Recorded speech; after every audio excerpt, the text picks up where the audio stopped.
26 ஆண்டுகளில் தொடர் தாக்குதல்கள் மூலம் பாரதிய கலாச்சாரத்தை அழிக்க கஜினி மேற்கொண்ட முயற்சிகள்.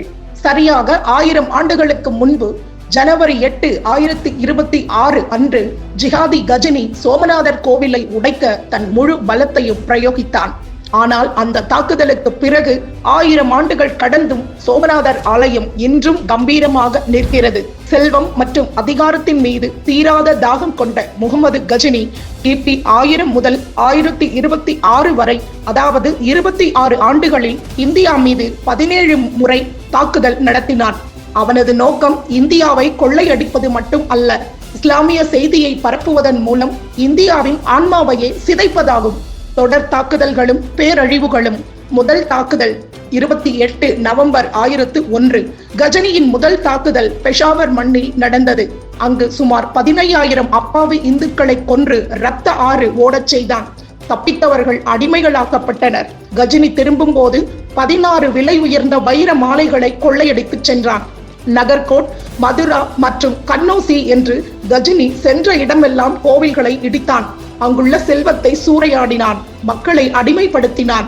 நகர்கோட் 1008, 1009 கோட்டைக்குள் இருந்த கோவிலை கொள்ளையடித்த கஜினி 7 லட்சம் தங்க நாணயங்கள், பல 1000 கிலோ தங்கம், வெள்ளி மற்றும் வைரங்களை கொள்ளையடித்து சென்றான். அங்குள்ள பெண்கள் மற்றும் குழந்தைகளுக்கு எதிராக கொடுமைகளை இழைத்தான். தானேசர் 1011.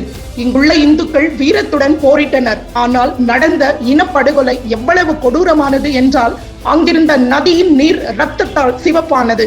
20,000 கைதிகளுடன் அவன் கஜினிக்கு திரும்பினான். இதே காலகட்டத்தில் காஷ்மீர் பள்ளத்தாக்கில் மக்களை கட்டாய மதமாற்றம் செய்ய முயன்றான். மதுரா மற்றும் கன்னௌசி மீதான தாக்குதல் 1018, 1019. 2 டிசம்பர் 1018 அன்று கஜினி மதுரா மற்றும் கன்னௌசியை இலக்கு வைத்தான். மகாபவனில் நடந்த போரில் துறவிகள் உட்பட 50,000 பேர் வீர மரணம் அடைந்தனர். மதுராவின் கோவில்கள் இடிக்கப்பட்டு சிலைகள் சிதைக்கப்பட்டன.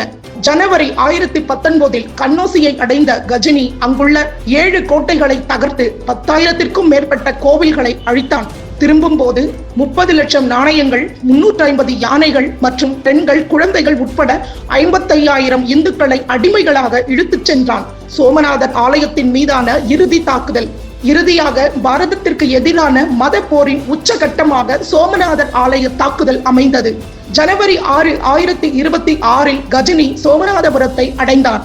ஜனவரி 8, 1026 ஆலயத்தின் மீது தாக்குதல் நடத்தினான். கோவிலை அழிப்பதன் மூலம் இந்துக்களை மதம் மாற்றலாம் என்று அவன் எண்ணினான். ஆனால் ஆயுதமற்ற இந்தியர்களும் துறவிகளும் தங்கள் நம்பிக்கையை விட்டுக் கொடுக்காமல் இறுதி வரை போரிட்டனர். இதில் சுமார் 50,000 பேர் படுகொலை செய்யப்பட்டனர். 56 தூண்களுடன் விலை உயர்ந்த கற்கள் பதிக்கப்பட்ட அந்த பிரம்மாண்டமான ஆலயத்திற்குள் நுழைந்த கஜினி மூலவர் சிலையை உடைக்க உத்தரவிட்டான். அந்த சிலையின் துண்டுகள் கஜினிக்கு கொண்டு செல்லப்பட்டு அங்கிருந்த மசூதியின் படிக்கட்டுகளில் வீசப்பட்டன. அங்கிருந்த செல்வத்தை மட்டுமல்லாமல் பாரதத்தின் கலைஞர்களையும் பெண்களையும் அடிமையாக கடத்தி சென்றான். 1000 ஆண்டுகளுக்கு முன்பு எந்த தர்மத்தை அழிக்க அந்த இஸ்லாமிய ஆக்கிரமிப்பாளன் கஜினி முயன்றானோ அந்த தர்மம் இன்றும் அழியாமல் நிலைத்து நிற்கிறது.